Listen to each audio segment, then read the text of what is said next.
الحمد للہ رب العالمین والعاقبۃ للمتقین والصلاۃ والسلام علی سید الانبیاء والمرسلین سیدنا و مولانا و ملجانا و مأوانا سیدنا محمد وعلی آلہ و اصحابہ و عطرتہ و انصارہ و احبابہ و اتباعہ الی یوم الدین. اما بعد فاعوذ باللہ من الشیطان الرجیم بسم اللہ الرحمن الرحیم.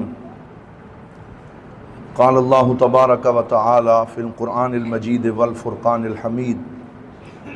افلا یتدبرون القرآن ام علی قلوب اقفالها. صدق اللہ مولانا العظیم وبلغنا رسولہ النبی الکریم ونحن علی ذلک لمن الشاہدین والشاکرین والحمد للہ رب العالمین. تمام احباب محبت سے، ادب سے، شوق سے کریم آقا کی بارگاہ میں درود پاک پڑھیے. الصلاۃ والسلام علیک یا سیدی یا رسول اللہ، الصلاۃ والسلام علیک یا سیدی یا حبیب اللہ وعلی آلک و اصحابک یا سیدی یا رحمت للعالمین. بعد از حمد و صلاۃ لائق صد عزت و تکریم حضور دیوان کریم غریب نواز حضرت قبلہ پیر محمد امین الحسنات شاہ صاحب دامت برکاتہم القدسیہ اور جملہ برادران اسلام، اللہ رب العزت کے فضل و کرم سے ہم سب جمعۃ المبارک کے اس نورانی اجتماع میں جامعہ مسجد امیر السالکین رحمۃ اللہ علیہ کے پرنور ماحول میں حاضر ہیں. دعا ہے اللہ تعالی ہم سب کی حاضری اپنی بارگاہ میں مقبول و منظور فرمائے. گزشتہ 2-3 جمعے سے ہم نے تدبر قرآن کا ایک سلسلہ شروع کیا جس میں قرآن حکیم کی خصوصیات کے حوالے سے گزارشات پیش کی تھیں. اسی سلسلے کو جاری رکھتے ہوئے قرآن حکیم کی ایک اور خاصیت،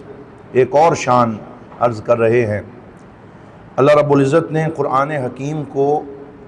بلاغت کے اعلیٰ ترین اوصاف سے نوازا ہے، اور جتنا کوئی عربی بلاغت کو پڑھتا چلا جائے اور اس کے اسرار و رموز سے آگاہ ہوتا چلا جائے، اتنا ہی قرآن حکیم کے حسن کے پرت کھلتے چلے جاتے ہیں اور انسان کو نئے نئے موتی اور نئے نئے پھول اس میں سے نصیب ہوتے ہیں. ایسے موقعوں پر حضرت ضیاء الامت نباز عصر جسٹس پیر محمد کرم شاہ صاحب الازہری رحمۃ اللہ علیہ جب قرآن کی کسی بلاغی شان کا موقع آتا ہے تو ضیاء القرآن شریف میں ایک شعر آپ اکثر لکھتے ہیں کہ دامان نگاہ تنگ گل حسن تو بسیار، گل چین کے از تنگی داماں گلا دارت. کہ اے قرآن حکیم اور اے ہمارے پاک نبی صلی اللہ علیہ وسلم، ہماری نگاہ کا دامن تنگ ہے اور آپ کے حسن کے پھول بے شمار ہیں، اور جب کوئی قرآن کے باغ میں داخل ہوتا ہے اور وہ قرآن کے پھول حاصل کرنا چاہتا ہے تو اتنے زیادہ پھول اسے نظر آتے ہیں کہ اس کو اپنا دامن تنگ نظر آتا ہے اور پھول بے شمار نظر آتے ہیں اور اسے سمجھ نہیں آتی کہ میں کیا لوں اور کیا چھوڑوں. تو قرآن کو بھی اللہ تعالیٰ نے یہ عظیم شان عطا فرمائی. حضرت سیدنا شیخ عبد القاہر الجرجانی رحمۃ اللہ علیہ، انہوں نے بہت سی قرآن کے حوالے سے کتابیں لکھی ہیں. ہمارے ہاں ان کی ایک کتاب نصاب کا حصہ ہے جس میں عربی ترکیب سکھانے کے لیے انہوں نے شرح مئات عامل لکھی ہے، جس میں 100 عامل عربی زبان کے جو ہیں ان کا ذکر کیا ہے. ویسے ان کی ایک کتاب اسرار البلاغہ ہے کہ بلاغت کے اسرار کیا کیا ہیں، اس میں انہوں نے قرآن حکیم کے بلاغی اوصاف کا تذکرہ کیا ہے. وہ 2 آیتوں کی مثال دیتے ہیں کہ بعض لوگ قرآن کی جب یہ 2 آیتیں پڑھتے ہیں اور سرسری نظر سے ان کا جائزہ لیتے ہیں تو وہ یہ سمجھتے ہیں کہ ایک ہی معنی ہے اور اس کا تکرار کیا گیا ہے، لیکن ایسا ہوتا نہیں ہے. مثال کے طور پر ایک آیت سورۃ الاسراء کی آیت نمبر 13 ہے اور دوسری سورۃ الانعام کی آیت نمبر 151 ہے. ایک آیت میں اللہ تعالیٰ نے ارشاد فرمایا وَلَا تَقْتُلُوا أَوْلَادَكُمْ خَشْيَةَ إِمْلَاقٍ نَحْنُ نَرْزُقُهُمْ وَإِيَّاكُمْ ان قتلہم کان خطئا کبیرا۔ اور دوسری آیت میں فرمایا ولا تقتلوا اولادکم من املاق نحن نرزقکم وایاہم۔ تو یہاں پر آپ دونوں آیتوں پہ پہلے غور کریں تو پہلی آیت میں ارشاد فرمایا اپنی اولادوں کو اس وجہ سے قتل نہ کرو اور ان سے جان نہ چھڑاؤ کہ تمہیں غریب ہونے کا ڈر ہے، ہم انہیں بھی رزق دیں گے جیسے ہم تمہیں رزق دیتے ہیں، بے شک ان کو ختم کرنا یا ان سے اپنا تعلق کاٹنا یہ بہت بڑی سزا اور خطا ہے۔ اور دوسری آیت میں فرمایا وَلَا تَقْتُلُوا أَوْلَادَكُمْ مِنْ إِمْلَاقٍ، لیکن پہلی آیت میں نحن نرزقہم یعنی ہم ضمیر پہلے ذکر کی اور کم ضمیر بعد میں ذکر کی، اور اس آیت میں کم ضمیر پہلے ذکر کی اور ہم ضمیر بعد میں ذکر کی۔ معنی یہ ہے کہ پہلی آیت میں فرمایا ہم انہیں بھی رزق دیتے ہیں اور تمہیں بھی، اور اس میں فرمایا ہم تمہیں بھی رزق دیتے ہیں اور انہیں بھی۔ تو یہ جو تقدیم و تاخیر کی ہے، بعض لوگ یہ سمجھتے ہیں کہ یہ ایک ہی معنی کو دو دفعہ بیان کر دیا، تو علامہ جرجانی فرماتے ہیں کہ ایسا نہیں ہے، بلکہ پہلی آیت میں ایسے بندے کا ذکر ہے جس کے پاس ابھی مال موجود ہے اور اسے مستقبل کا ڈر ہے کہ اگر میری اولاد زیادہ ہوئی تو مستقبل میں کہیں میرا مال تھوڑا نہ ہو جائے اور میرا رزق تنگ نہ ہو جائے۔ تو یہاں اس لیے پہلے ان بچوں کا ذکر کیا، فرمایا جو اولاد ہم تمہیں دے رہے ہیں ہم انہیں خالی نہیں بھیج رہے، ان کا رزق انہیں ساتھ دے کے بھیج رہے۔ تو پہلے ان کا ذکر کیا بعد میں ان کا، کیونکہ یہ پہلے ابھی امیر ہیں، خوشحال ہے۔ اور دوسری آیت میں ایسے لوگوں کا ذکر کیا وَلَا تَقْتُلُوا أَوْلَادَكُمْ مِنْ إِمْلَاقٍ، ایسے لوگوں کا ذکر کیا جو ابھی بھوکے ہیں، ابھی ان کے پاس مال نہیں ہے اور ساتھ ان کو اپنی اولاد کے رزق کا خیال بھی ہے۔ تو یہاں فرمایا نحن نرزقکم وایاہم، ہم پہلے تمہیں رزق دیں گے پھر تمہاری اولاد کو بھی رزق دیں گے۔ تو جب رزاق ہم ہیں تو رزق کے معاملے میں تمہیں ڈرنے کی ضرورت نہیں، تم اپنی اولاد کی تربیت پہ توجہ دو، رزق کے معاملے میں پریشانی نہ کرو، تمہیں بھی ہم رزق دیتے ہیں، تمہاری اولادوں کو بھی ہم ہی رزق عطا فرمائیں گے۔ تو قرآن حکیم میں کوئی تکرار بھی ممل نہیں ہے، اکتانے والا نہیں ہے، فائدے سے خالی نہیں ہے۔ اسی طرح وہ فرماتے ہیں قرآن کی ایک آیت ایسی ہے جو بلاغت میں اپنی مثال آپ ہے، اور شاید ہی کوئی اور آیت اس لیول پہ ہمیں مل سکے، اور وہ سورۃ القصص کی آیت نمبر 7 ہے۔ اس کے بارے میں فرمایا آیت ایک ہے لیکن اس ایک آیت میں اللہ نے دو امر یعنی دو حکم دیے ہیں، دو چیزوں سے منع کیا ہے اور دو بشارتیں بھی عطا فرمائی۔ یعنی ویسے یہ ہوتا ہے کہ ایک حکم کے لیے ایک آیت، ایک بشارت کے لیے ایک آیت استعمال ہوتی ہے، لیکن یہ اتنی جامع آیت ہے کہ ایک ہی آیت میں دو حکم بھی عطا کر دیے، دو چیزوں سے منع بھی کر دیا، پھر دو خوشخبریاں بھی عطا فرما دیں۔ تو یہ بلاغت کے اعتبار سے جامع ترین آیات میں سے ہے، اور وہ آیت ایک واقعے سے جڑی ہوئی ہے کہ جب حضرت موسیٰ علیہ السلام کی پیدائش سے پہلے فرعون نے حکم دیا کہ سارے بچوں کو قتل کر دو، کیونکہ کسی نے اس کو بتایا تھا کہ ایک بچہ پیدا ہونے والا ہے جس سے تمہارا تخت خطرے میں پڑ جائے گا، تمہاری حکومت ختم ہو جائے گی اور وہ آ کے راج کرے گا اور اللہ تعالیٰ اسے نبوت عطا کرے گا۔ تو فرعون نے حکم دیا میں کوئی بچہ پیدا ہی نہیں ہونے دوں گا، جو پیدا ہوگا میں اسے قتل کر کے زمین میں دفن کر دوں گا۔ تو یہ حکم نافذ ہو گیا، جو بچہ پیدا ہوتا اسے موت کی نیند سلا دیا جاتا، اور انہی دنوں میں حضرت موسیٰ علیہ السلام کی والدہ جو ہیں امید سے ہو گئیں، ان کا بچہ پیدا ہونے لگا۔ اب وہ ڈرنے لگی کہ یہ بچہ جو دنیا میں آنے لگا ہے اس کے ساتھ کیا سلوک ہوگا، اور فرعون اس بچے کے بارے میں اگر اسے پتا چل گیا وہ اس کو بھی موت کی نیند سلا دے گا۔ تو اللہ نے ایک آیت نازل فرمائی، اس آیت میں دو حکم ہیں، دو چیزوں سے منع کیا ہے، پھر دو خوشخبریاں عطا کر کے حضرت موسیٰ کی والدہ کے دل کو ٹھنڈا کر دیا۔ فرمایا وَأَوْحَيْنَا إِلَىٰ أُمِّ مُوسَىٰ،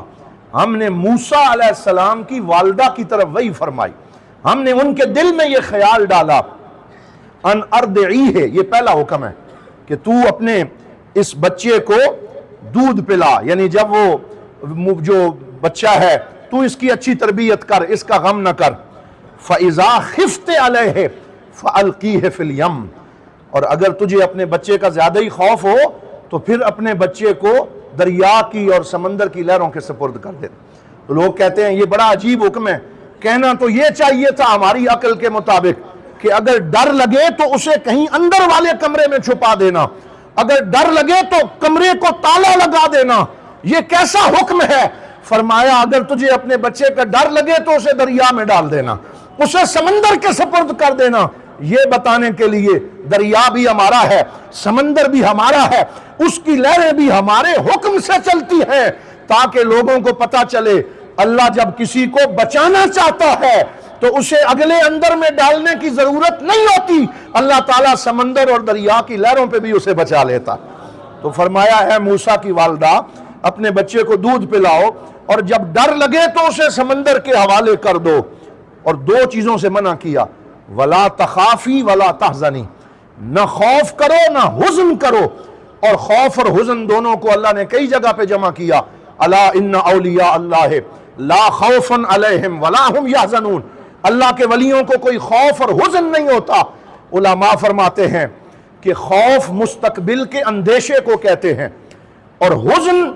اس کے اس حال اور ماضی کے غم کو کہتے ہیں۔ تو فرمایا اللہ نے حضرت موسیٰ علیہ السلام کی والدہ کو یہ حکم دیا، نہ اب ڈرنا ہے نہ مستقبل سے ڈرنا ہے، اور پھر آگے دو خوشخبریاں بھی جمع کر دیں،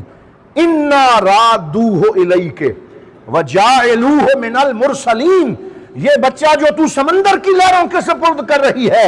ہم تجھ سے یہ وعدہ کرتے ہیں ہم یہ بچہ تجھے لوٹا بھی دیں گے، اور ویسے نہیں لوٹائیں گے، رسول بنا کے لوٹائیں گے، نبی بنا کے لوٹائیں گے۔ تو اس میں اللہ کی ذات پہ بھروسہ، اس پہ توکل، اللہ رب العزت کی ذات پہ نظر رکھنا، اور ہر ڈر اور خوف میں اپنے کریم رب کے کرم پہ نظر رکھنا، اس کا حکم دیا۔ یہ قرآن حکیم کی بلاغت ہے۔ ایک اور آیت یہاں بطور مثال بلاغت قرآن کے حوالے سے میں عرض کرنا چاہتا ہوں۔ ایک اور قصہ بھی حضرت موسیٰ علیہ السلام کا ہے، جسے قرآن پاک نے سورۃ القصص کی آیت نمبر 23، 24 اور 25 میں ذکر کیا ہے۔ یہ وہ قصہ ہے کہ جب ان سے ایک بندے کو تھپڑ رسید کیا اور وہ اس دنیا سے چلا گیا، وہ قبطی تھا، مصر کا رہنے والا تھا، تو کسی نے انہیں کہا کہ فرعون آپ کے اوپر قتل کا الزام لگا دے گا، آپ تھوڑے عرصے کے لیے روپوش ہو جائیں۔ تو وہ وہاں سے نکلے۔ قرآن حکیم ارشاد فرماتا ہے وَلَمَّا وَرَدَ مَاءَ مَدْيَنَ وَجَدَ عَلَيْهِ أُمَّةً مِّنَ النَّاسِ يَسْقُونَ وَوَجَدَ مِن دُونِهِمْ امْرَأَتَيْنِ تَذُودَانِ قَالَ مَا خَطْبُكُمَا قَالَتَا لَا نَسْقِي حَتَّى يُصْدِرَ الرِّعَاءُ وَأَبُونَا شَيْخٌ کبیر۔ اب یہ جو آیت ہے، علماء فرماتے ہیں کہ قرآن کی بلاغت یہ ہے کہ آیت کسی اور واقعے کو بیان کرنے کے لیے آتی ہے، لیکن چار چیزیں ایک آیت کے ساتھ جڑی ہوتی ہیں۔ ایک عبارت النص ہے، ایک اشارت النص ہے، ایک دلالت النص ہے، ایک اقتداء النص ہے۔ اور یہ ہم دارالعلوم محمدیہ غوثیہ بیرا شریف میں ہمارے اساتذہ اصول الشاشی میں اس چیز کو پڑھاتے ہیں کہ آیت ایک ہوتی ہے، ایک اس آیت کا جو ظاہری طور پہ نظر آنے والے لفظ ہوتے ہیں، ایک اس کے پیچھے چھپے ہوئے معنی ہوتے ہیں، ایک اس کا اشارہ ہوتا ہے، ایک اس کا تقاضا ہوتا ہے۔ یعنی ایک آیت سے چار حکم ثابت ہوتے ہیں، اس سے زیادہ حکم بھی ثابت ہوتے ہیں۔ یہ قرآن کا اعجاز ہے کہ آیت ایک ہوتی ہے، حکم کئی ہوتے ہیں۔ فرمایا یہی آیت جو ابھی میں نے پڑھی، جس میں حضرت موسیٰ کے اس واقعے کا ذکر کیا کہ وہ وہاں پہ جب مدین میں پہنچے، وہاں ایک چشمے سے لوگ پانی بھر رہے تھے، جانوروں کو پانی پلا رہے تھے، تو دو بچیاں اور عورتیں آئیں جو حضرت شعیب کی بیٹیاں تھیں، وہ پیچھے کھڑی ہو گئیں، اپنے ریوڑ کو روکنے لگیں کہ کہیں ہمارا ریوڑ آگے نہ آ جائے، یعنی مردوں سے دور رہیں، مردوں کے قریب نہ گئیں۔ حضرت موسیٰ گئے، کہا اے میری بہنوں کیوں کھڑی ہو، ما خطبکما، تمہارا معاملہ کیا ہے، تمہارا مسئلہ کیا ہے؟ انہوں نے ایک جملے میں بتایا کہ ہم پانی بھرنے اور جانوروں کو اپنے ریوڑ کو پانی پلانے آئی ہیں، لیکن یہاں جب تک سارے ریوڑ پی نہیں جاتے ہم مردوں کے قریب نہیں جاتی، جب سارے ریوڑ پی کے چلے جاتے ہیں پھر ہم اپنے جانوروں کو پانی پلاتی ہیں۔ وَأَبُونَا شَيْخٌ کبیر، اور ہمارا والد بوڑھا ہے، وہ گھر میں انتظار کرتا رہتا ہے۔ تو حضرت موسیٰ آگے بڑھے، ان کے ریوڑ کو لیا، ان کو پانی ان کے ریوڑ کو پلایا اور اپنی نظروں کو جھکائے رکھا۔ پھر جب ان کو پانی پلا چکے، ان سے کوئی کلام نہ کیا، اور ایک درخت کے سائے میں کھڑے ہو کے آسمان کی طرف دیکھا، فرمایا میں غریب الدیار ہوں، مجھے میرے مصر والوں نے نکال دیا، رب انی لما انزلت الی من خیر فقیر، یا اللہ تو جو میری جانب اپنی طرف سے خیر بھیجے میں اس کا بڑا محتاج ہوں، میرے اوپر کرم فرما۔ حضرت شعیب کی بیٹیاں گھر گئیں، گھر جا کے بتایا ہم نے ایک نوجوان دیکھا جو بڑا قوی ہے، بڑا امانت دار ہے، اس کی نظریں جھکی ہوئی ہیں، حیا اس کے چہرے پہ نظر آتا ہے۔ حضرت شعیب نے حضرت موسیٰ کو بلایا، بلا کے ان کے ساتھ گفتگو کی، ان کے سارے معاملے کو جانا، پھر فرمایا 8-10 سال یہاں میرے پاس رہو، تمہارا کھانا میرے ذمے، تمہارا آرام میرے ذمے، اور پھر آگے ان کو نبوت عطا ہوئی۔ تو اس ایک آیت سے علماء فرماتے ہیں درج ذیل حکم ثابت ہوتے ہیں۔ نمبر 1، خروج المرأة للعمل، پہلا حکم یہ ثابت ہوتا ہے کہ اگر عورت کو کوئی مجبوری ہو تو وہ کام کے سلسلے میں گھر سے باہر نکل سکتی ہے، وہ رزق حلال کمانے کے لیے شریعت کی حدود میں باہر جا سکتی ہے۔ علاقۃ الرجل بالمرأة، دوسرا حکم اشارۃ النص سے ہمیں یہ پتا چلا کہ اگر ضرورت پڑ جائے تو ایک مرد کی عورت سے انٹریکشن کے اندر کیا آداب ہونے چاہیے، کیسے وہ اس خاتون سے گفتگو کرے، نظریں جھکی ہوئی ہوں، ضرورت سے زیادہ بات نہ کرے، مختصر بات کر کے اس کا حال پوچھے۔ تیسرے نمبر پہ یہ حکم ثابت ہوتا ہے، اور وہ ہے کہ آگے بڑھ کے مدد کرنا، اسے عربی میں کہتے ہیں المبادرہ، کہ پہلے مرد آگے بڑھے۔ خواتین کے اندر ایک جھجک ہوتی ہے، مرد آگے بڑھے اور شریعت کی حدود میں رہتے ہوئے ان سے پوچھے، پھر ان کی مدد کرے، مدد کرنے میں پہل کرے۔ تو آیت ایک ہے، لیکن اس ایک آیت میں کتنے احکام عطا کر دیے اور شریعت کو ریگولیٹ کر کے بتایا کہ آداب کیا ہیں، خواتین کب کام کے لیے نکل سکتی ہیں، اور ساتھ یہ بھی بتایا وہ پہلے پانی بھرنے آتی تھیں، لیکن جب حضرت موسیٰ کی حیا، ان کی امانت اور ان کا شرف دیکھا تو اپنے والد کو جا کے کہا قالت یا ابی، قال یا ابا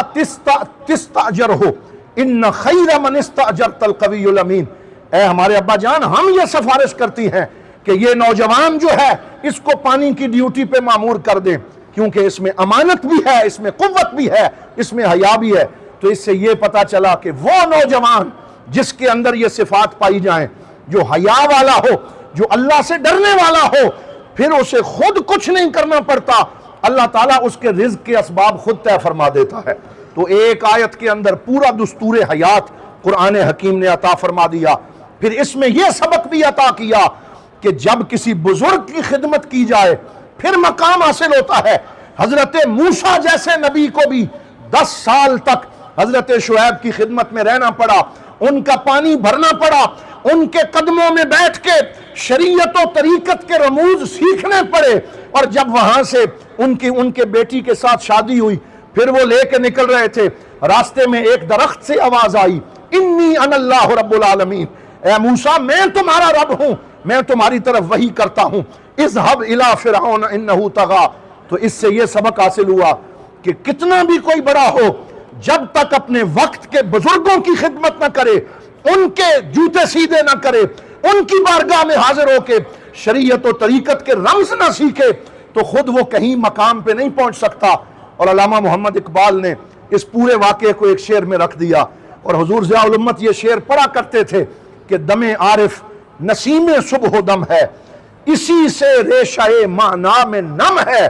اگر کوئی شعیب آئے میسر شبانی سے کلیمی 2 قدم ہے۔ کہ جسے کوئی شعیب مل جائے، جسے کوئی کامل مل جائے، جسے کوئی اللہ والا مل جائے، وہ بکریاں چراتے چراتے ولایت کی اعلیٰ منزلوں پہ پہنچ جاتا ہے، وہ خدمت کرتے کرتے طریقت و شریعت کی رموز کو جان جاتا ہے۔ تو یہ آیت ایک ہے، اس میں کتنے مسئلے اللہ رب العزت نے سلجھا دیے اور کتنی چیزوں کے بارے میں ہماری رہنمائی کر دی۔ اللہ محترم، یہ تدبر فی القرآن ہے، جس کے بارے میں اللہ تعالیٰ ارشاد فرماتا ہے افلا یتدبرون القرآن ام علی قلوب اقفالها، کہ ان لوگوں کو کیا ہو گیا ہے، یہ قرآن میں غور و فکر کیوں نہیں کرتے،